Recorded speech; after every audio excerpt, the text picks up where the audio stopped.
दूसरा एक बड़ा ही अहम रिसर्च का पार्ट मैं आपको बताऊं, जो कि मैंने व्यक्तिगत रूप से इसमें देखा। हम जो खेती करते हैं ये 5 तत्वों से जुड़ी हुई है: जल, अग्नि, वायु, भूमि और आकाश। इन पांचों तत्वों के समावेश से ही प्राकृतिक जैविक खेती या कोई भी खेती संभव है।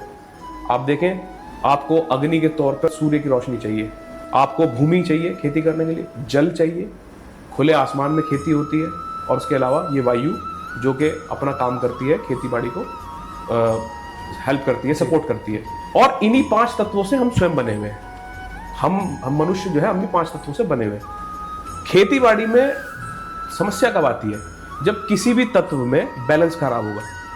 यदि पानी का बैलेंस खराब होगा, उसका पीएच खराब होगा, या उसके अंदर किसी प्रकार की समस्या आएगी, तो खेती को नुकसान होगा। भूमि का बैलेंस खराब होगा, भूमि के तत्व जो न्यूट्रिशन भूमि के अंदर होता है, 17 प्रकार के माइक्रो मैक्रो न्यूट्रिएंट्स होते हैं भूमि के अंदर, अगर उनमें इम्बैलेंस हो, किसी तत्व की कमी हो या ज़्यादा हो जाए, तो उसकी वजह से भूमि के बैलेंस खराब होने की वजह से खेती पर फर्क पड़ता है।